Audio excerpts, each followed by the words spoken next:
नहमदुहु व नसल्ली अला रसूलिल करीम। कराची से हमारे पास एक सवाल आया कि नबी पाक अलैहिस्सलाम का शक्क सदर यानी सीना मुबारक कितनी दफ़ा चाक किया गया।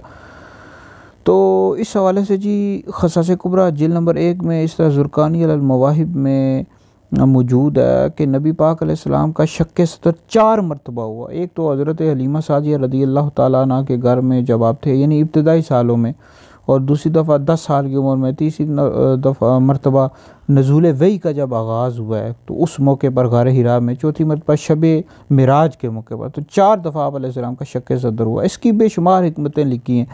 पहली मरतबा जब हुआ था इब्तदाई सालों में तो ये है कि ताकि वसवसों और ख़यालात से महफूज रहें। बच्चे जो होते हैं इस उम्र में खेल कूद में मशगूल हो जाते हैं, तो इस वजह से आपका शक्क सदर हुआ। दूसरी मरतबा ताकि शहवात के ख़तरों से महफूज रहें 10 साल की उम्र में। तीसरी मरतबा नज़ूल वही के आगाज़ के मौके पर, ताकि इस वही अल्लाह ताला की जो वही है इसका जो बोझ है इसको बर्दाश्त कर सके। चौथी मरतबा शब मिराज के मौके पर, ताकि अल्लाह रब्बुल इज़्ज़त के दीदार की तजल्लियात के मुतहम्मिल हो सके। तो 4 दफ़ा हुआ। इसकी बेशुमार हिकमतें उलमा ने लिखी हैं। तो बहरहाल ये वीडियो सुनकर आगे भी पहुँचाएँ, ये आपके लिए बहुत बड़ा सदका जारिया है।